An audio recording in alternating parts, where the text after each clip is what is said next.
Hi everybody, this is Katie. Welcome to today's speed build video from The Sims 4.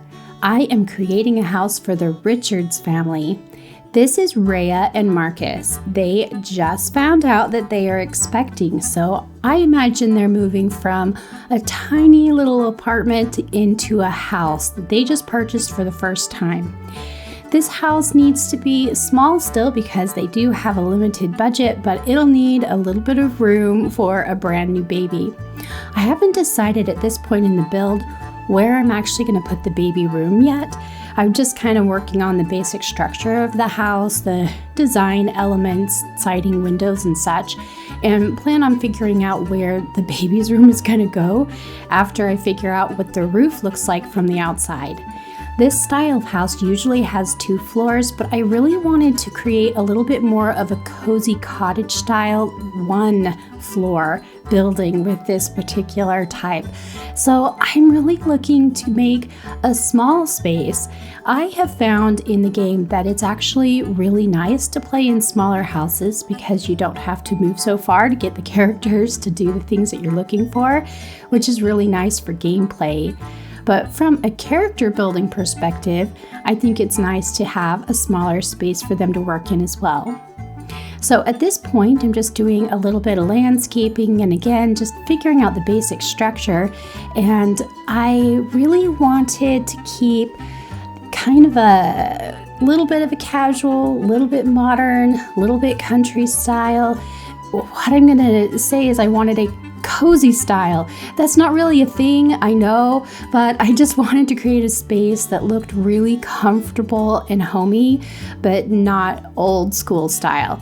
So modern cozy. I think I'm making up the term because it doesn't really mean anything, but a low income modern cozy. That's what I'm going to call the style of this build. As it happens, it's a good deal of how I work. I like modern cozy in the style of builds that I put together, and I really like that in my own personal life too. So I'm not quite sure if there is a correlation between that and styles that exist in the real world, but that's what I'm going to call it for me.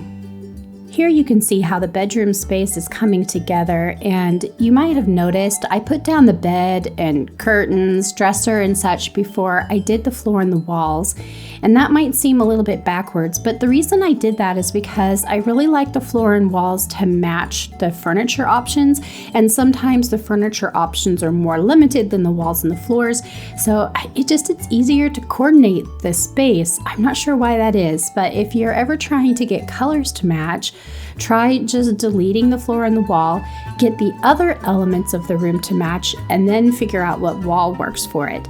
You can also go the other way. If you absolutely know what type of wall you want, you of course can put that in first and then add the furniture. It just depends a little bit on the type and style and space that you're working with.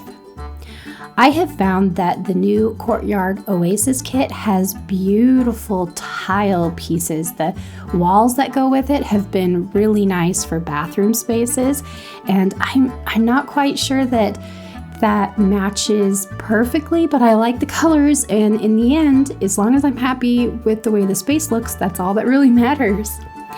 Here in the kitchen, I'm trying to pull in a little bit of that cozy style, so I've added in a cupboard here that is inexpensive in the game and has a little bit of a cozy look, but it's actually a little bit more country style than I would like, and so I do change it later.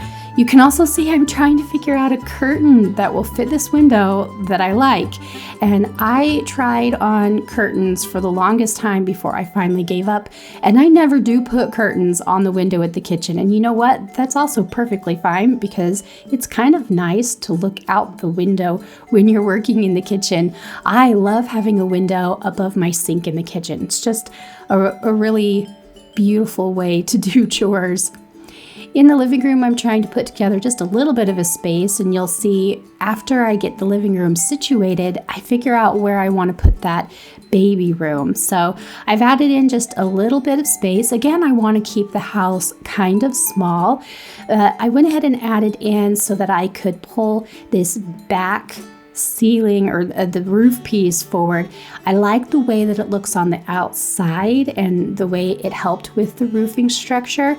And also it fit the location where I was trying to put doors after putting the kitchen and living room in place. So you can see sometimes when you're putting a floor plan down, it's okay to wait and put a space down a little bit later in the build. You don't always have to figure out where every single room is going to go before you start decorating and putting things in place. I definitely want to put a really pretty tile behind the kitchen, but I don't want the tile to go all the way around the main living room space, so I'm kind of dividing it. And to help divide between the tile and the regular wall, I just added one single wall there by the fridge. That's actually pretty common in regular builds, but it gives you just a little bit of a definition between the kitchen and living room space without necessarily creating a big, huge wall. So again, common for real life, but also a really good way to divide space in The Sims, but still keep an open floor plan. I do really like the way that open floor plans work in the game because it allows my Sims to very quickly and easily move between the different chores that they have. I play the game and I decorate in the game. Some people really only play or they only decorate, but I do a really good combination of both, and I think that helps me to create builds that are good for play flow, if that makes sense. So I wanted to make sure that there was room in the bedroom for a little bit of a bunk bed space, which is why I'm just putting that in there temporarily to see where it might go, but definitely putting together a baby room. I wanted just a really sweet place since, again, the mother just found out that she is expecting, and that is why this couple is moving into the house. I love putting together baby rooms because I think they look so sweet and precious, and maybe that's because I've always wanted to decorate a baby room in real life, but in the game I find it's really fun to just get these sweet little pieces together. So here you'll see I added in a chair, and that chair of course is a really good place where you could sit and cuddle the baby, even though the Sims don't do that. They do everything standing up with the baby, but I wish they could just sit down in a chair and rock a baby like we do in real life. Here back in the kitchen, you can see I've decided that the cupboard I used was just too much country, and I wanted something a little bit more modern.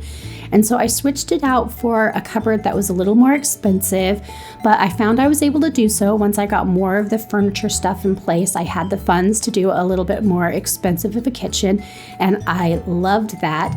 Again, I'm trying to do a really cozy modern, which is super unique. I get that. Now that all the major furniture is in place, I'm going through and adding in some little decoration, and I've popped out to do the landscaping. I love doing the landscaping first once I get the house in place, unless I'm working under a budget and I want to make sure that I have funds for everything that's going outside.